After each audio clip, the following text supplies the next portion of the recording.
Welcome to another episode of Life in Bloom with Jess, where I have intimate and enlightening conversations with inspirational women in my life who have helped me along my way, and maybe they can do the same for you. My next guest is a mother, an auntie, sister, daughter, and friend.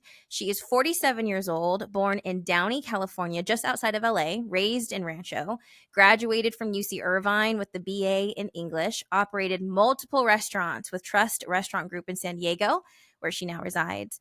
And she opened her home to me when I was 18 years old, allowing me to start my own journey in San Diego. She is my Auntie Sal, Salina Dutra. Hi, nice Auntie, intro. do you like that? Yeah, that was good. Yeah, but raised in Rancho, there's like a dozen ranchos in California, so Rancho Cucamonga. Rancho Cucamonga. When you told me that for Don't the first forget it. time, no, when we met, when did I meet you? When I was 9 years old?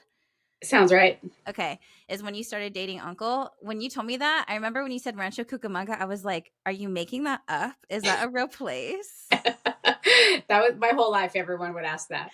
And then the first time we went there for some kind of like family function, I think the first time I ever went there was, was it a cancer walk for your mom? Oh, you went on that with us?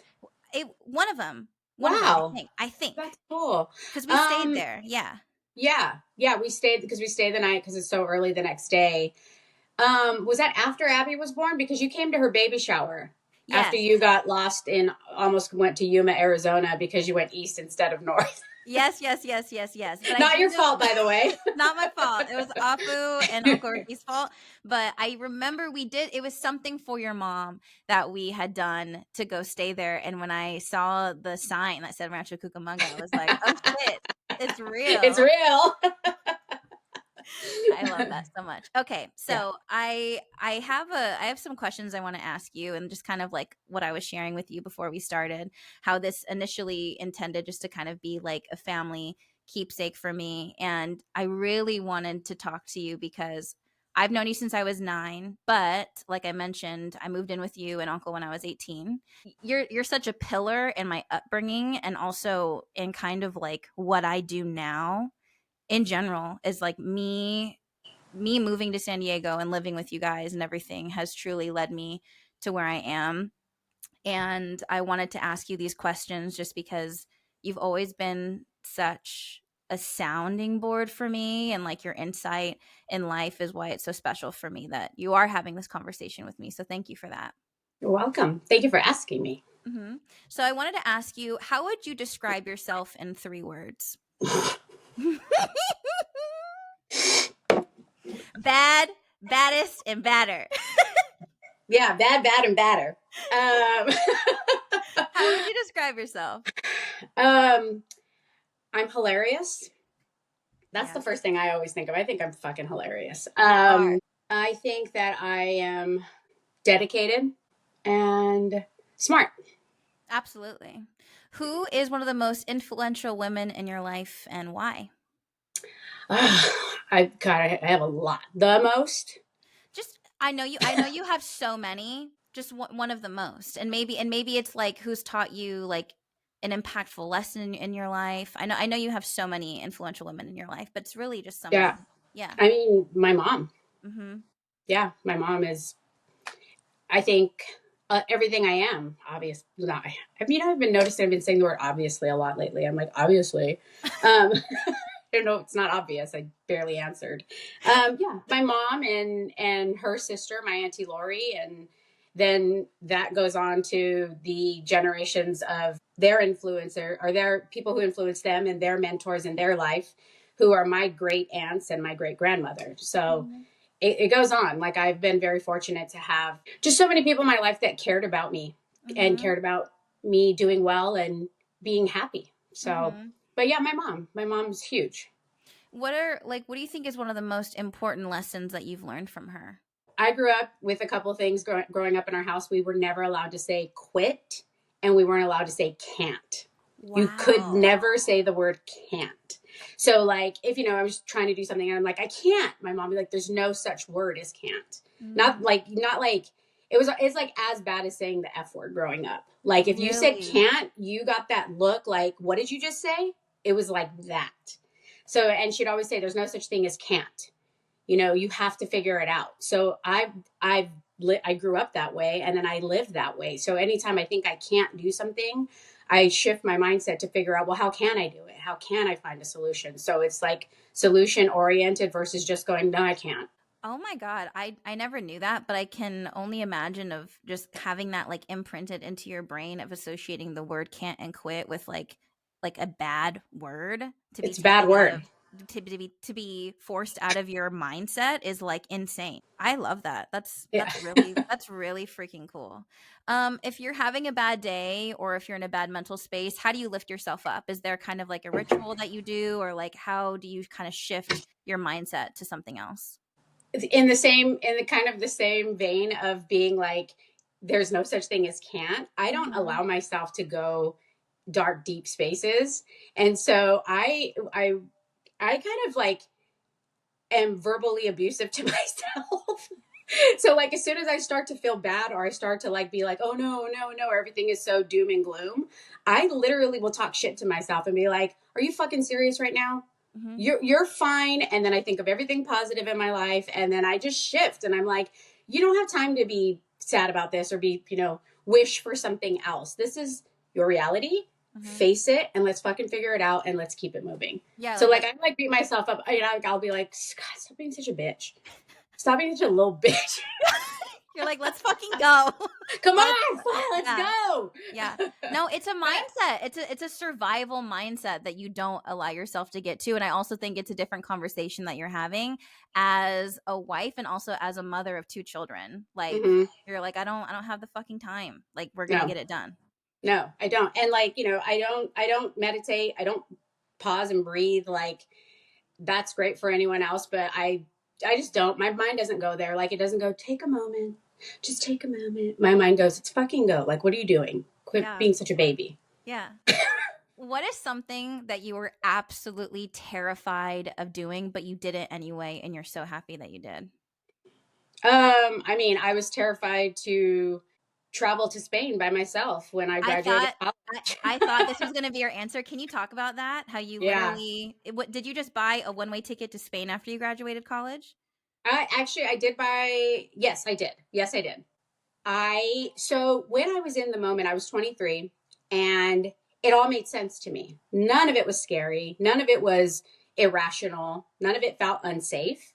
But when I think back on that now, like if Butter, 22 years old, was like, all right, guys, I'm heading out. Like I'll be in Spain.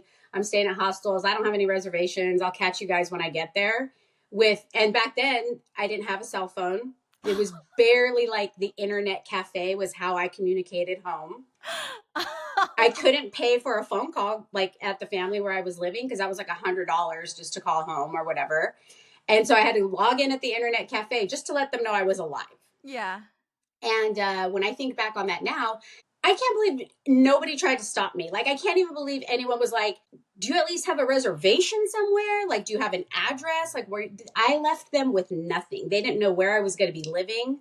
They didn't have the address. They didn't have, because I didn't even have the phone number of where I was going till like a couple weeks before I got there. What made you even think of the idea, "I need to travel to Spain by myself and I'm just gonna go"?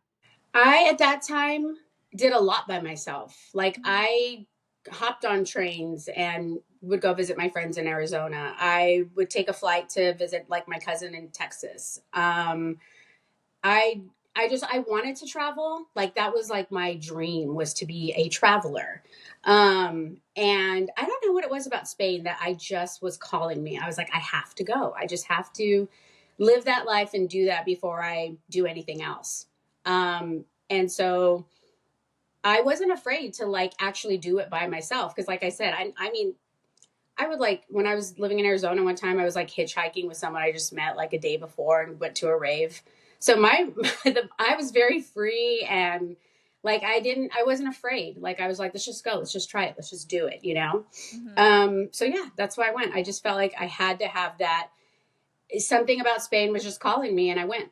And what did that experience do for your life? Like, how does that affect you today?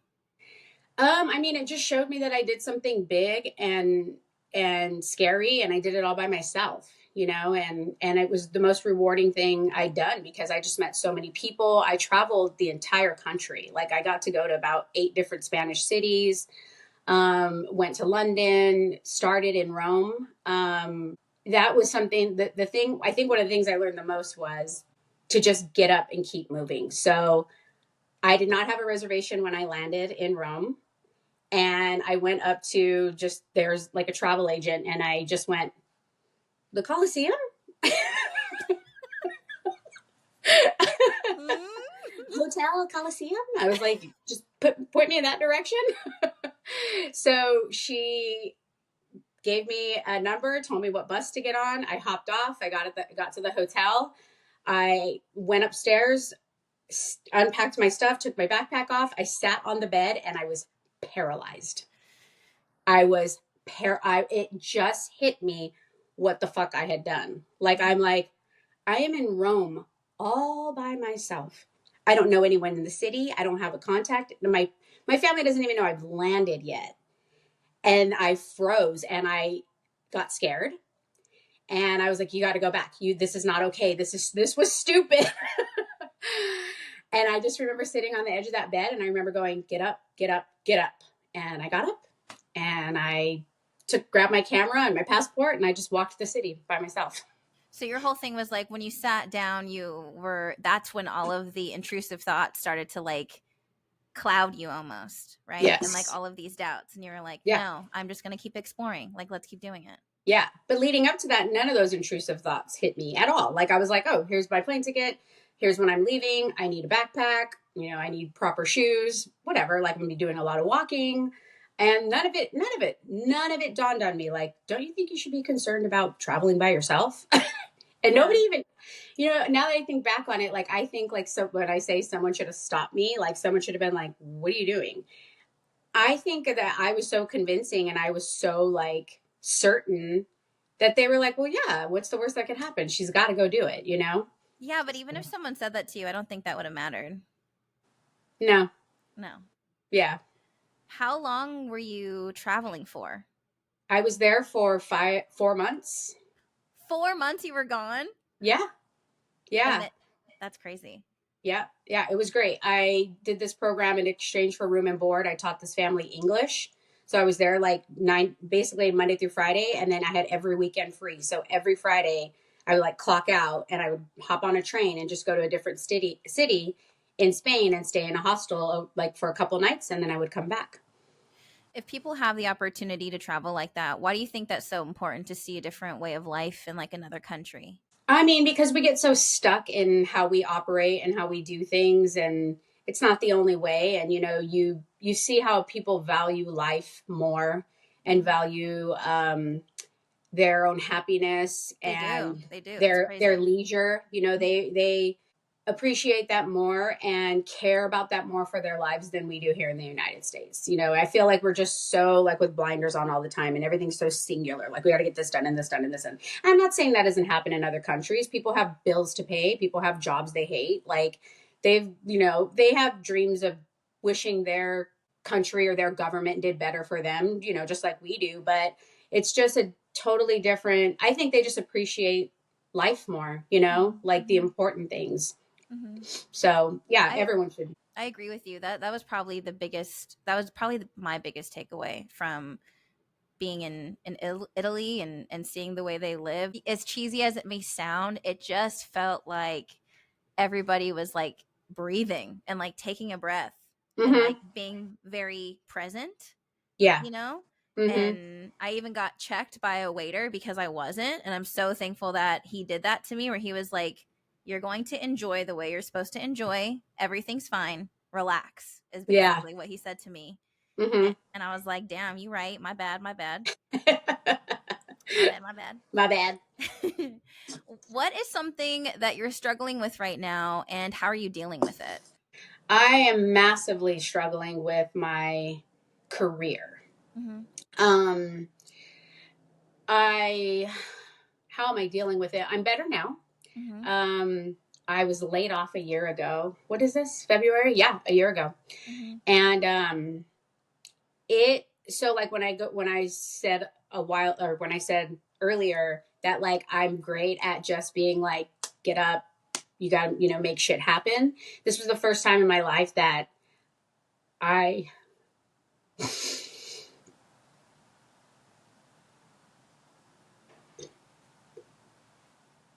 that I couldn't do that for myself. Yeah. And I'm 47 years old. I've never used the word depressed. I've never felt depressed. And last year I was depressed. Mm-hmm. And I didn't expect it. Yeah. It was the best thing for me and my family. The job was the best thing for me and my family at the time, Mm-hmm. financially. The time that it allowed me to be with my kids, with Uncle Chris, everything about it. Like, it's all the corporate perks that you're supposed to want in life, or you're supposed to aspire to. I Mm-hmm. was like finally there. And at my age, I was like, yeah, this is great. Like, I'm not doing, late nights in restaurants anymore, which was my whole experience. I'm not working weekends in hotels, right? Like the whole hospitality world.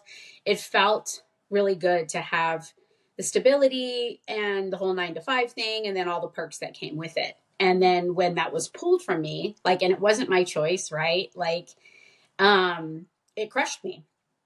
And I had a very hard time, and it took me a long time to pick myself back up.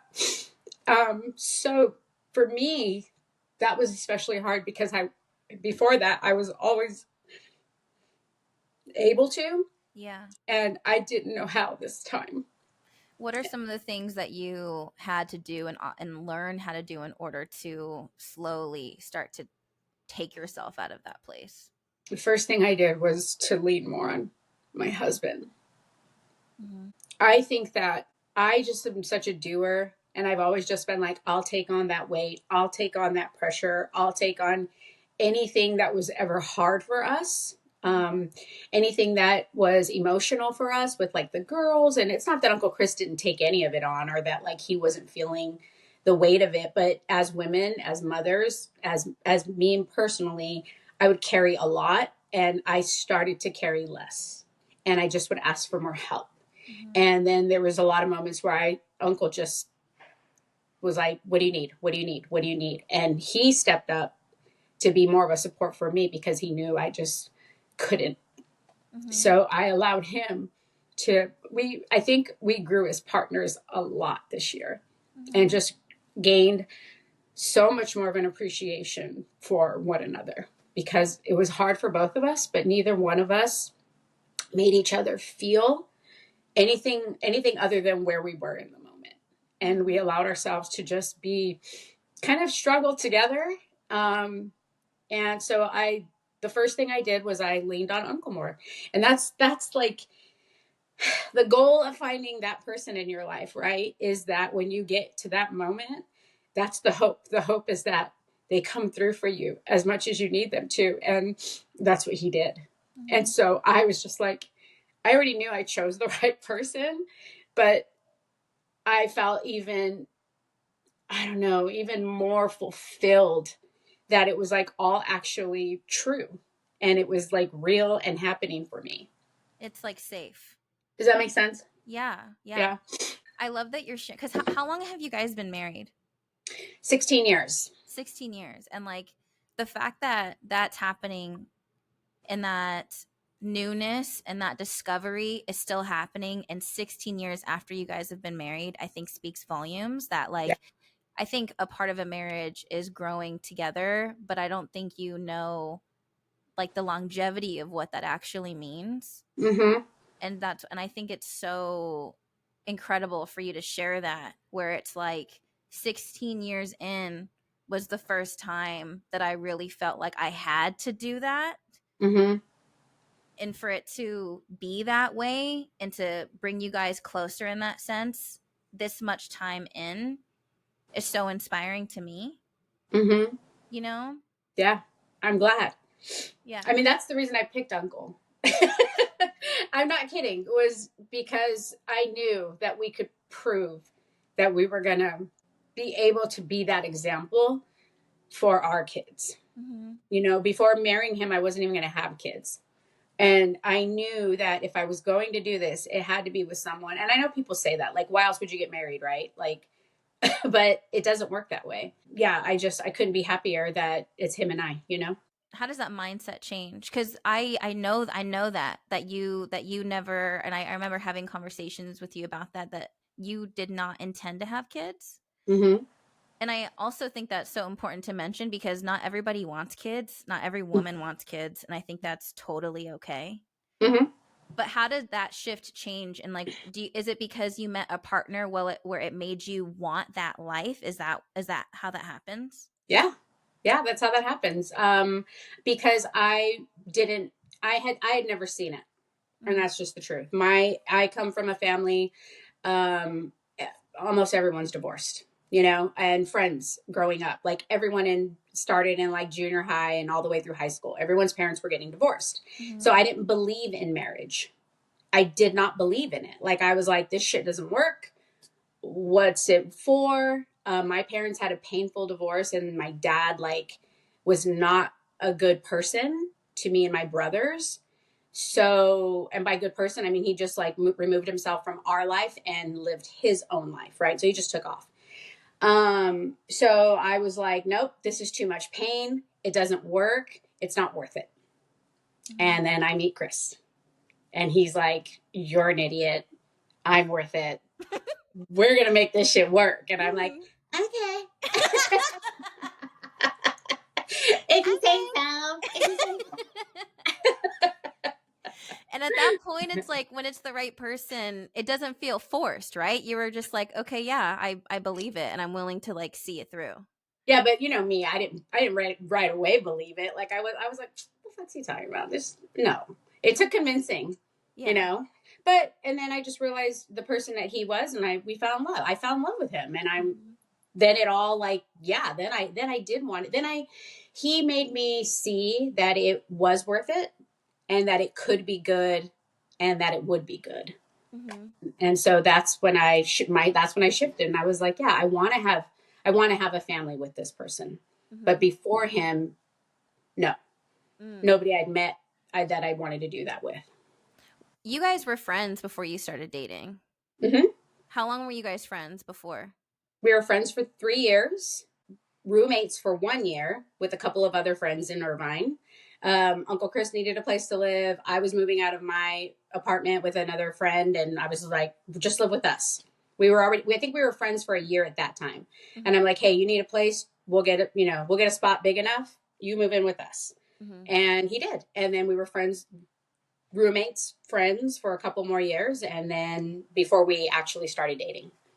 How does that transition begin? So, because it's like when you guys met, it wasn't like this immediate feeling like, oh, you're my soulmate and I'm about to like Mm-mm. be with you for the rest of my life. Mm-mm. It wasn't like that. So, Mm-mm. how does that happen? Booty call. But who breaks but that's so scary though. But like who breaks it and who is like willing to risk it because it's like or was it not that serious? Because I think a lot of people are afraid to break that bond when you were friends with somebody, you know what I mean? Because you don't know Yeah. how it's gonna go. Yeah. No, I was terrified. Like, so no, there wasn't that like, we didn't fall in love with each other immediately. That A did not spark. happen. There There wasn't was like an no, immediate, yeah. there wasn't. But we were immediately connected for sure. Like there was that genuine care for someone. Like we reminded of each other of like our Home. people, like we're home. Yeah. Uncle was far from Stockton. I think I was probably one of the first people he met in Irvine. Hello, there's nothing going on in Irvine. Um, that reminded him of like his people, right? We Yeah. joked the same music. Um, Everything. everything, right? Yeah. Everything. So we were connected for sure, but no, like in a intimate Romantic. romantic way, no. What happened was actually we were talking about Spain.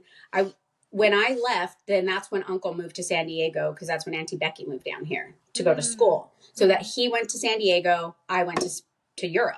And Uncle Chris was the only friend that I called while I was there. Really? Yes. So months went by, and of course I talked to my brothers, I talked to my mom, but somewhere along that line I missed Chris a lot. And I was like, I'm going to call him. He's the only person I called that, and I didn't even think about that till right now. So then when I got home, He's like, you have to come to San Diego. We found so many cool spots to go out and party. You could totally stay at Becky's place. And I was like, yeah. So I did. And it wasn't a big deal because we were friends, right? Like you go Yeah. and hang out and party with your friends. We went clubbing, whatever. And then that night is when, You hooked up for the first time? uh-huh. When you came back from Spain? Yes. Oh my God. And then, of course, you wake up the next morning and you're like, oh my God, that was so stupid. We're going to ruin our friendship.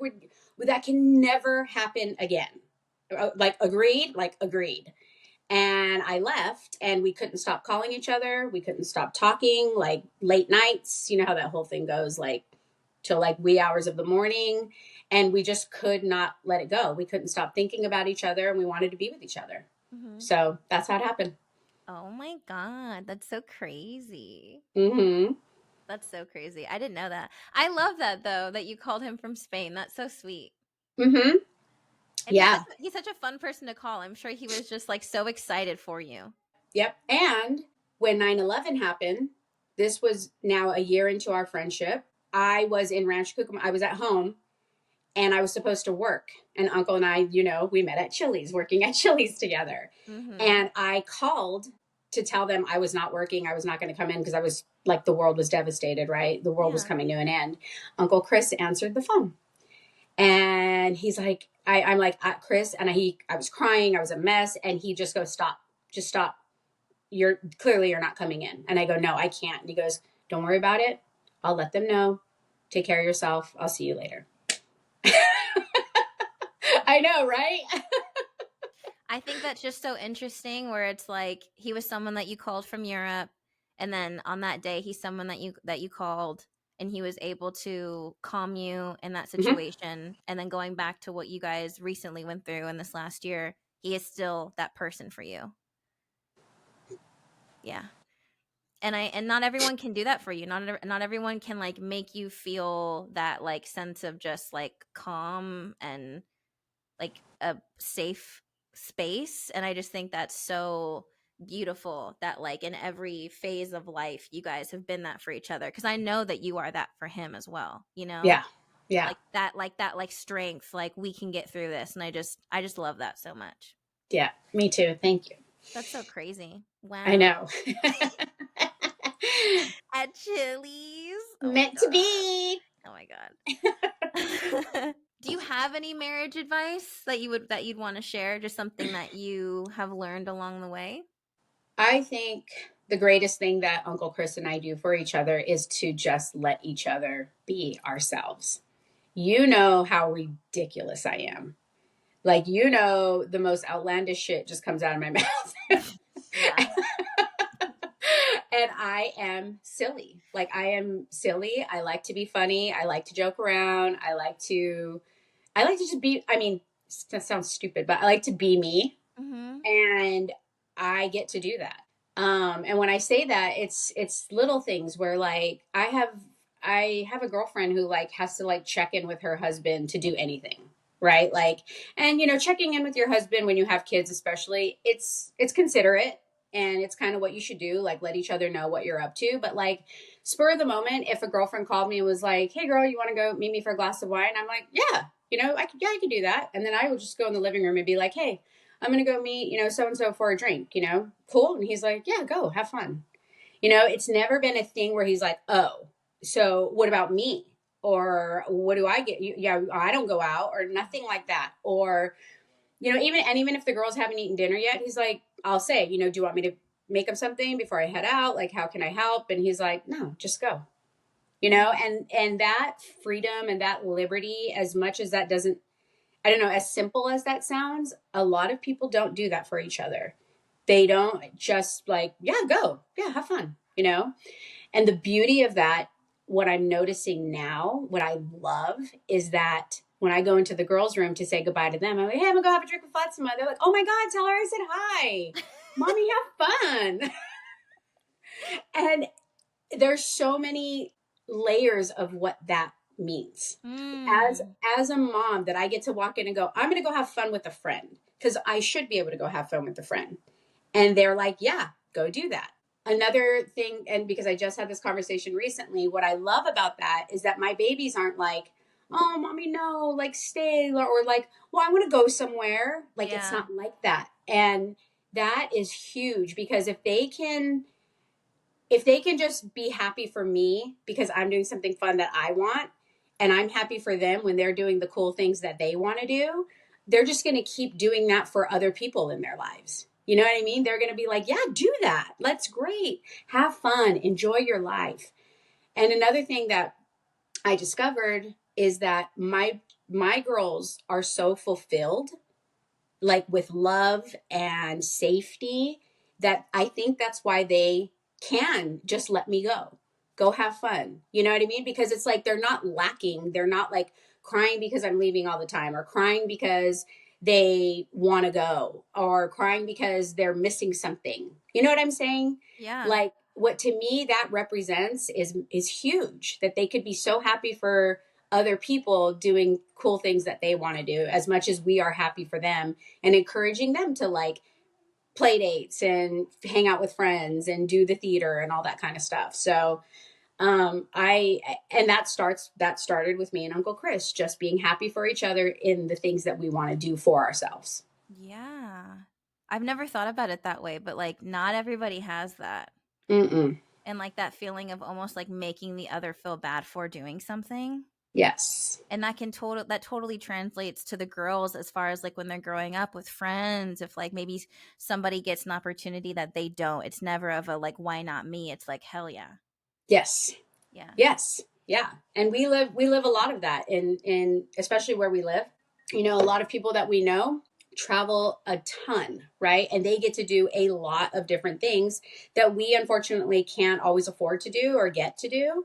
And we're trying to teach is like not to be jealous, not to Hmm. be envious, but we're happy for the things we get to do as a family, but we're also happy for them because the things they're doing are really cool. What is a way that motherhood has changed you that you didn't expect?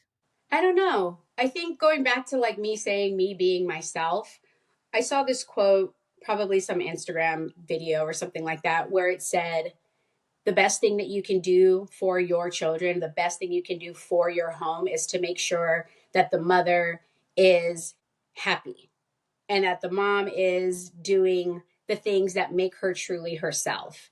And so I stick to that. So you know me, like you know that I raise my girls, and like a lot of the ways I talk is like if I was talking to you. Yeah. You know, now I don't share everything with them that I know would scare them at, 8, 9, 10, 11 years old. So yes, I do shield them from certain things, but I'd like to think that I have remained as true to myself, and I'm giving them me. They know who I am and Hmm. they get it. And what I have done as a mother is I've been way more vulnerable than I ever thought I would be, because I don't want to show them like a false sense of anything. You know Mm. what I mean? Like I don't want to pretend that I am like that That I'm you like have it all together, that that it's I have it fine. all together. No, that I Hmm. have it all together. Like I'm no, I don't cook, I don't bake, I don't like do, whatever. But like they get the real me, and I think that that's the most important thing that I can give them. But in doing that, I have opened myself up and been way more vulnerable than my mother ever was with me. And why do you think that's important? So, like for example, when you were having a really hard time or like having a bad day, what does that look like? Like, how do you share that with them in a way that's appropriate and that they understand?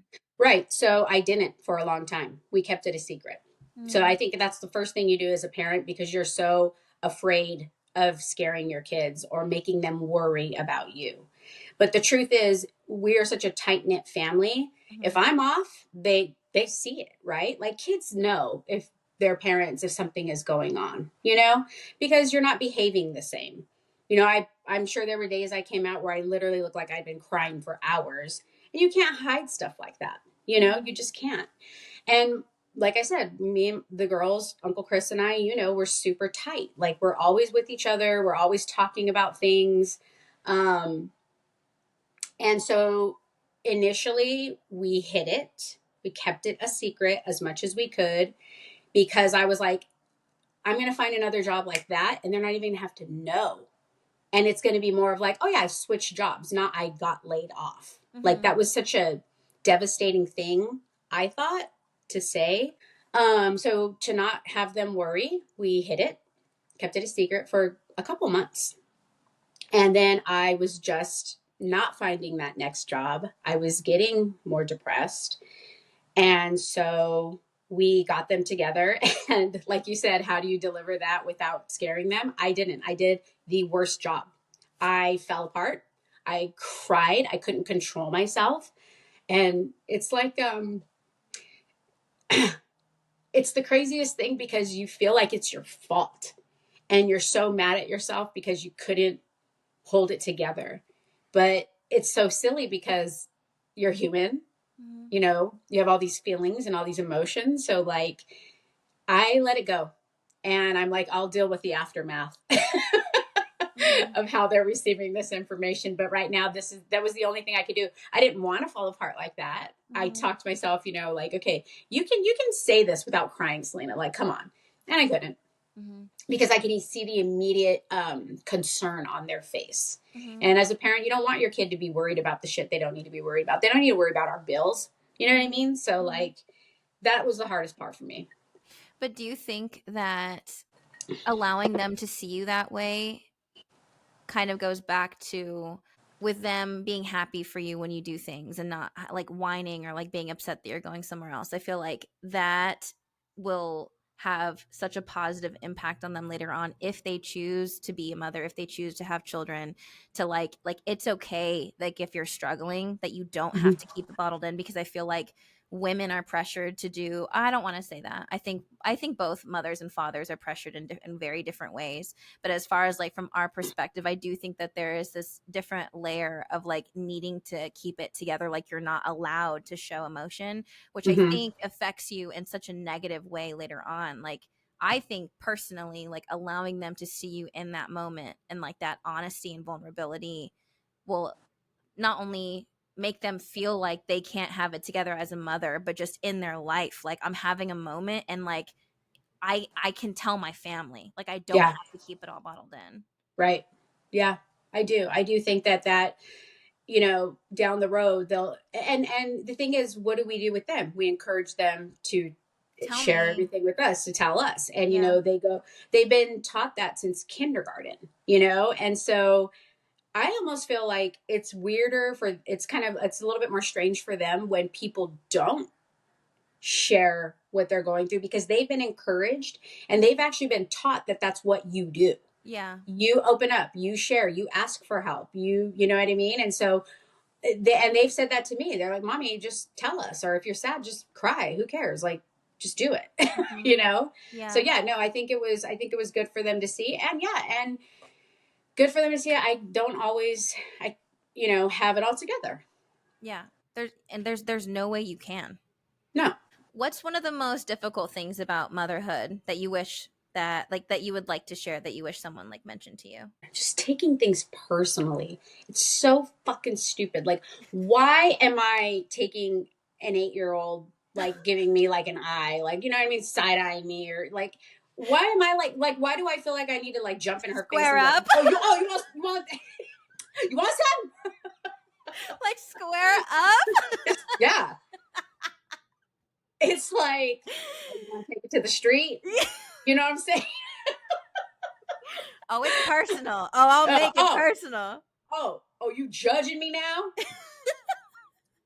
I think that's it. It's like, it's silly, right? Because everyone tells you about the teenage years and how it's going to be like the biggest nightmare. And so it's like, you already know that's coming. So why take it personal? And I think that I did early on. And you take everything to heart too, right? Like, you seriously think that they're judging you and they're like, "Pfft," because kids make you feel that way. They make you feel crazy. And I think there is this like kind of I don't know, this sort of false sense of like everything being so glorious and so beautiful, and you're having a baby and you're starting a family. And, it's like I told Uncle Chris after Abby was born, I go, like everyone says they want a baby, like, oh, I want a baby. But nobody like goes, I want a 7-year-old, you know?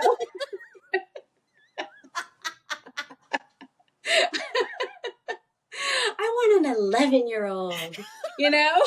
I can't wait for my daughter to be 13. It's gonna be so much fun. Yeah. Everyone's like, I want a baby. But that baby does not stay a baby for very long. And Damn. they start judging you. Damn. It's true. So not taking everything so personal, which I think I'm getting better at. And Uncle helps with that, because Uncle be like, she's 4. He doesn't care. It doesn't affect him. No, it affects him. It just I was about to say, there's no way. Yeah, there's no you way. know. Are you kidding me? You know. We're all how sensitive we are. There's no way. Yeah. Oh no, no. It's happened. But yeah, kind of. I think maybe that, and just realizing, it's not personal. You're just their mother. It's not personal. I know, but like literally the most personal though. Mm-hmm. That is so funny. What's something you've learned about handling conflict with the girls, and is it different for each one? Yes, it's different for each one. Like between me and them with each other, them with the outside world. I think with you and them, and then also like how you allow them to handle conflict with each other. And like also when you're handling conflict with Abby, who is 12, about to be 13, and then handling conflict with Maya, who's 10. Like, I think what I'm so curious about too is like, I always think about how my mom is so different with Butter and I. And is it based on like when you're changing that, is it based on personality, is it based on experience, is it based on like where you are as a parent now, like what influences those decisions? And like everything you just said is what I was about to say. You and your sister are 10 years apart. Yeah, like that. And your mom, where she was with you at your age and then where she was with Butter, completely different, right? She's a different woman. With different different stability, different economic status, different, experiences in her life, growth. Like, she's not that woman that she was, but also Michaela is not you. So, things that work with you, maybe things that you were just like, okay, yeah, and your sister's like, no, what are you talking about? Right. Like, very different. Right. Or ways that she thinks that she can communicate and get through to you, or the ways that she can communicate with your sister are different because you're different people. And I accepted that about my girls very early on. Like, I did not want to treat them the same. And I know I did when they were super, super little. But then, when Maya's personality just started to come out more, it's like, no, they're individuals. And we all receive information differently. We all receive affection differently, right? So like, I just try to treat them, in the way that I think they will best receive me, whatever it is I'm trying to share with them.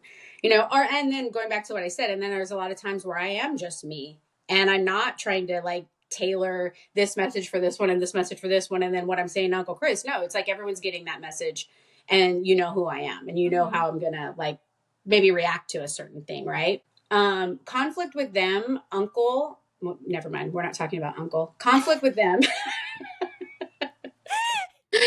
Okay, I'll just say it.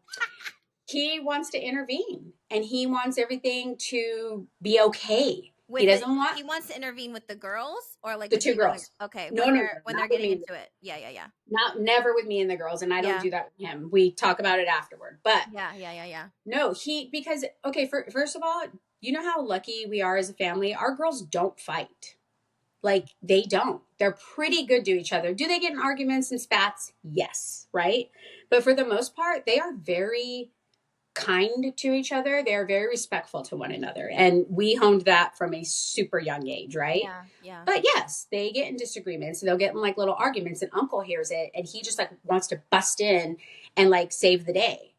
And I have to stop him time and time again. Because you're never going to let them figure out how to resolve conflict or how to have an argument, which is going to happen in life, if you keep intervening. Let them figure it out. And they've never done something so harmful to each other that we feel like we need to run in the room right away. Like, they're not throwing shit at each other. Like, they're using their words. So let them use their words. Yeah. That is so him. That's so funny. I'm right. Yeah. What's going on? You guys, everyone sit down. Let's just talk about this. Let's fix this. Like, let her go first. Like, let's talk about this. Yeah. No. Yeah. But then as soon as he lets you start to talk, he goes, but if I may. Let the children be the Let the children. children be the children. Literally. What is something about your life that your younger self would be really proud of? Oh, that I have a successful marriage. Hell yeah. And why do you think that? Just because like how you shared that you just didn't think it was going to happen? No, I didn't believe in it. I just didn't believe in it. I was like, it's a bunch of malarkey. I'm not going down that road. Not malarkey. Malarkey. What is something about yourself that you'd like to work on? Being kinder to myself, Mm. not beating myself up all the time. I do it too much. So when I was going through my hard year, one of my girlfriends, one of my really good friends said, I was talking to her about, oh, and then I can't do this, and I wasn't able to do that, and I haven't this, and like just pounding on me, like how much I didn't do. And she stopped me and was like, when are you going to forgive yourself? And nobody has ever said that to me, ever. And I was like, what are you talking about? I'm not, that's not something you do. You just, move on. And so when she said that to me, it really hit home. I was so thankful that she said it. And only because she said it have I decided to like be intentional about it. Like, Aw. yeah, yeah. Thank God she did. So I wrote like this little note, and I wrote, I'll have to find it and I'll let you know exactly what I wrote. But it said something along the lines of like, because I want to make, smarter choices in life and do all that, just whatever. And so something along the lines of like, or learn better, do better, and forgive yourself, or something like that. But it was more eloquent than that. Were you like writing a letter to yourself, or after that conversation you were just kind of writing out thoughts of like if just ways that you wanted to be kinder to yourself It was a message to myself that I read every day. and that you Yeah. saw every day? And like Hmm. how did that help you? It just helped me believe in myself to be able to move on, but also, to get up every day, but like not beat myself up endlessly till I go to bed. Mhm. Like, you can do the hard things, you can get through the day, but you can do it in a nicer way to yourself, which I'd never thought about. What do you love most about yourself? I don't know. I'm just awesome. I am. I'm a good friend. I'm an awesome wife. I'm a fantastic mother. Mm-hmm. I am loyal. I'm caring. I'm available to people who need me. I reach out to people when they aren't reaching out to me because Yeah. I care, and I don't hold grudges. Like, Mm-hmm. I think that's the stupidest thing you could ever do in life. So like, if I haven't heard from you in a while, I don't sit there and go, well, she doesn't message me. I'm like, no, fuck it. I want to know how this person's doing. So hey, what's up? How are you? Mm-hmm. I'm not afraid to do those things. Mm-hmm. Um, I don't know. I'm just dope. You are dope. Thanks. When it comes for you to say, so when you're talking about that you don't hold grudges, I think that a lot of people will go through things in their lives, whether it's like romantically or even with friendships, where you can give people chances, but it's hard to determine when to give another person a chance and not hold a grudge and move forward. And then versus making the decision, this is just someone I can't have in my life anymore. Like Mhm. how do you determine between the two? Um, for me, unfortunately, I allowed that person to put me through so much pain, which I think everyone does, right? Because Yeah. you, in so many ways, want things to be better, or you want things to, especially when it's family, you want that dynamic, and you want that connection. Mm-hmm. And so you try as much as you can to figure that all out and how to make it work or whatever. And then when you've just been hurt so much, you just can't do it anymore, then everyone arrives at that at a different time, right? Like, maybe, and then also once you do make that choice for the first time to be like, I can't allow you to do this to me anymore, it's not like it's easier to do it the next time, but you just take less shit from other people. You're like, no, no, no, I've been through this and I see the signs, and I just won't go there. So you don't give that person your time and your energy. So you're taking that, control of what you can control, if that's, what, if that's the expression. But Yeah. but still, the grudge part is like, like, I'm specifically speaking about my father. I was so mad at him for so long, but then I realized that anger was keeping me from, making myself open to other, I don't know, experiences in life or even other people, like if I would have held that grudge and if I would have held on to that anger with my dad till I died, then I probably wouldn't have given Uncle Chris a chance because I would have just let it sit in there and rot away with that dumb shit. But Mm-hmm. holding grudges is it's just such negative energy. And I don't like it. When I don't feel good or something's going in a direction that I'm just like, no, no, no, no, no. I make a change. I figure it out and I shift gears because I don't like to feel that way. How, like, what are some things that you can recommend to people to not allow either grudges to stay within you, or even like when you're at work and like you have to work with somebody that like you're not a fan of? Like, how do you protect your peace in that way? That's an excellent question. Um, Because that's hard. you have to remember who you are and you just have to stand on that shit every day. Like, I think the one reason the way that I can operate the way that I do and that I won't, like I said, I don't like to feel certain things or I won't be unhappy. And I remember one of my great aunts, my Aunt Virginia, saying when I was like 13, and she was talking to me about sex. Unfortunately, she had a son who passed away from AIDS. Mm, And then she made it, and this was long ago. This was like we're talking like early 90s, mm-hmm. and it was everywhere and it was rampant. And she made it her life's mission to talk about it. And that's when we talk about influences in my life. That's a woman who held no punches. Like she gave it to you straight. She wasn't worried about decorum. She was more worried about your safety. Mm, So whether you wanted to hear it or not, you were going to hear it from Aunt Virginia. And so we went to go visit her one time, my boyfriend, I was 16, and she followed us out to the car because I walked him out to his car. He was leaving. She followed us out to the car and straight up looked at him in his eye and she said, "Are you sleeping with my niece?" And, I think that like any other girl or maybe, in another family, we would, "No, Auntie, don't say that. Please, you're embarrassing me." You didn't do that in my family. I literally just went, are you gonna answer her or no?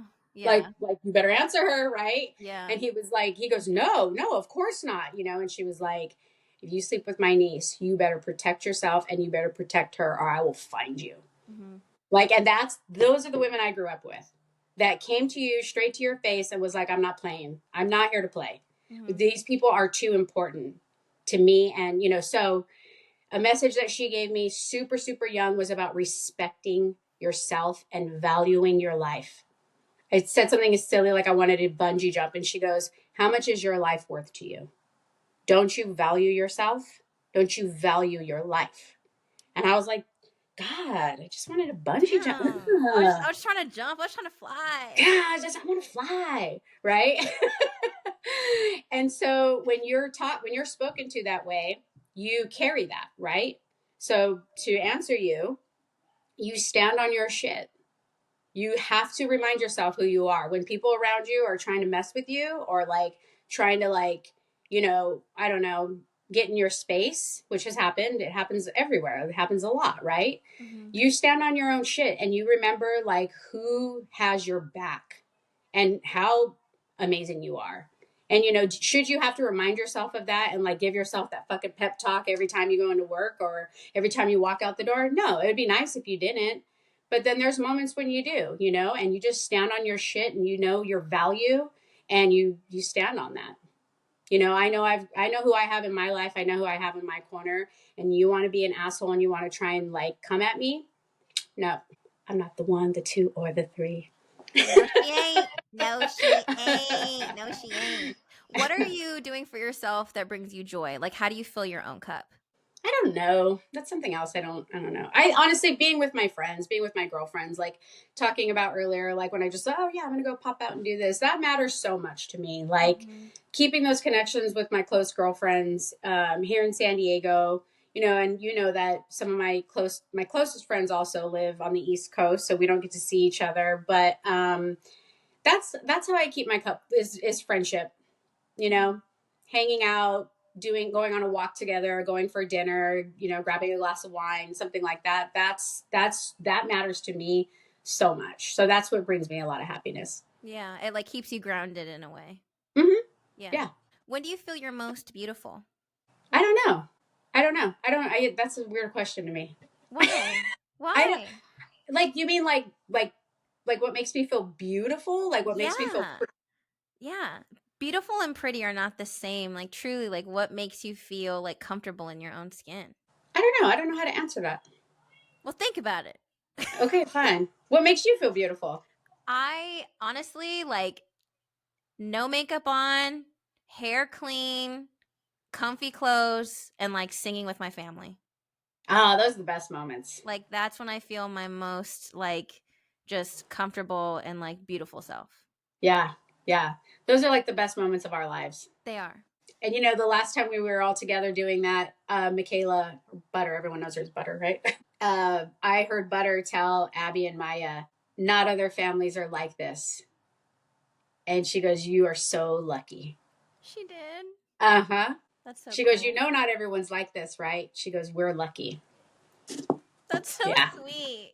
I know. It was great. It That's was so great. sweet. I don't want to ask if you have any regret and if you have any regrets because I feel like we everything I happens do. for. Do you really? Yeah. Oh, all right, my bad. Because I just feel like everything happens for a reason. But is there a lesson that you learned from like a hardship that you could share that might help someone that's like going Yeah, through the same I'm thing? going through it right now. I mean, I'm so quick to jump on this because I'm so mad about it, and like I feel like I am where I am when I'm talking about like my career. That I started like looking into more, trying to like understand my finances better and like investing and all that shit. And yeah, I'm 47 and I really haven't looked into any of that. And I feel like because I'm so spontaneous, that I allowed my life to just be this, fucking 20-year spontaneity. Yeah, okay, yeah, sure, fine, fuck it, let's go. That I live with a very like short term mindset. And I regret that I didn't take like kind of like different steps Mm-hmm. to my career path and to our like any financial goals that we had sooner, Okay. because I feel like we're bearing more of the brunt of it now than we would have had we been more prepared, Yeah. but we weren't. So I regret that, but I don't dwell on it Mm-hmm. because I just can't. There's no time to be like dead in 20 years. So Yeah. What advice would you give your 13-year-old self? Like, what would you tell her? oh, what would I tell her? I would tell her that she didn't have to do certain things to be liked by certain people. Mm. Mm-hmm. That she could have like really gotten away without doing that. It's like the pressure you put on yourself. Yeah. It's not worth it. No. Yeah. Yeah. And that's why I try so hard with my girls to be like, why are you putting so much pressure on yourself? Like, I say that over and over again, just be a kid. Please Yeah. just be a kid. Please just Mm-hmm. act 10. It's okay, you Yeah. know? Yeah. But it happens to all of us. What's something you're looking forward to? Paying my bills. I finally have a job. Yeah. I'm so tired of feeling behind in that. I'm seriously looking forward to that. I'm looking forward to just getting caught up. Mm-hmm. This is like the truth of my life right now. I wish I could say to you, I'm looking forward to our trip to No, New fuck that. Zealand Fuck in the that. fall or Fuck whatever the that. fuck. No, no. I wish I could say that. I am looking forward to the stability that I hope comes Mm-hmm. very soon for us, because I've already told you that everything else in my life with my husband and my children and where we live is amazing. So just to be able to calm that other part of us down where we're not so stressed, Yeah. will be nice. Yeah, Yeah. absolutely. Absolutely. Yeah. Okay, I just kind of have like a fire round of like fun questions that I want you to answer. What is your biggest pet peeve? Oh, shit. I knew you were going to ask me this. I don't You know. know what my mom said? Yes, that's why I knew you were going to ask me, Oh, because you told me what she said. And I was like, oh, I bet she's going to ask me. she's so crazy. She's hilarious. She's like when people feel bad for themselves. I know. I almost want to like say the same thing. Go ahead. Go ahead. Yeah, what's your biggest pet peeve? Yeah, okay. I'll tell you what my biggest pet peeve is, only because it's happened recently, is when people lie about dumb shit. shit you don't need to be lying about. Mm-hmm. It's bizarre to me. And we're too It's grown. Like, you're an adult. Like, why are you lying? when people lie about dumb shit for no reason makes me insane. It's so stupid. It's so stupid. What's your favorite karaoke song? Oh, it's so dumb. It's me and Bobby McGee, Janis Joplin. Oh, okay. Okay, Yeah. Janis Joplin. Yeah. What's a movie everybody loves that you can't stand? A lot. I know. You know me. I don't know. Give me some. Just tell me some movies you like, and I'll tell you how much I hate them. You're not gonna like any of my movies. I don't want to Then tell you. so just name them. I love You've Got Mail. Okay, no. You hate You've Got Mail? Hate's a strong word. I never need to see it again. That's wild to me. No. Okay, whatever. What's your comfort movie or your comfort show that you watch to make yourself feel better? I don't do things like that, Jessica. I don't. There's nothing lighthearted going on for me. Okay, fine. Okay, so I know. I already knew. I already know. Go on. okay, so like my comfort show is Mad Men. Mm-hmm. I think I've told you that before. I just Yeah, think that we love it's Mad Men. so brilliantly written and cast and everything about it. I could talk about it for too long, and I'm silly to just keep rewatching it, but I have no interest in anything else that's kind of out there. Friends has suggested things for me to watch, and I get like, You're like, no. I'll try to watch at least one full episode and not just be so stuck up about it, but Yeah. it doesn't work. What's a song that you listen to or an artist that you listen to help you like get through something or to get you ready for something? Well, like, okay, different types of getting ready. Like when I want a fire song, like because I'm getting ready to go out, like I always play Tyler the Creator Mm-hmm. because Tyler's fire. I just replayed the Janet Velvet Rope album because Mm-hmm. back in the day, start to finish, me and my homegirls would get ready to that. To the like start to finish, Mm-hmm. like pregame, do the makeup, and that is the album. Like that's probably the one album that's like, yeah, you want to get ready, put on the Velvet Rope. So I love that one. But like with work, like kind of getting prepared mentally for that, it's like recently I've been playing like Sade, Leve, Snow, stuff like that. Okay. Cleo Oh, Soul's because it calms you. yeah. Okay. So it's kind of like a soft start to my morning, but I need the music. So yeah. Mm-hmm. And when she says snow, she means Snow Allegra for the people who don't know. Yeah. Do you have, and this is my final question, do you have a non-conventional hack you could share? Like a life hack or a beauty hack? For example, mine is blow drying my eyelashes that I learned from my mom. It's just so ridiculous. But yeah, so Uncle learned this on TikTok and it works. Mm-hmm. I wish I had something more interesting, but it's a life hack. So like the like orange stains that you get in Tupperware from like marinara sauce, Yes. or from some sort of chili, like or the oil stains that stay the in the oil Tupperware. stains. Yeah. Okay, Yeah. do you know this trick? No. Okay, so the oil stains that you get, you put hot water, just a little bit of dish soap, and a paper towel.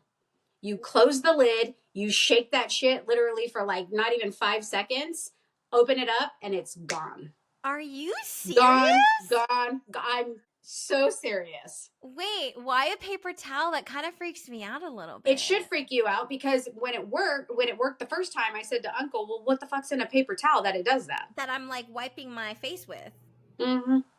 But But do it. It's okay. At least you have clean dishes. But at least it works. But it's like magic. It's like magic. When you do it the first time, you're gonna be like,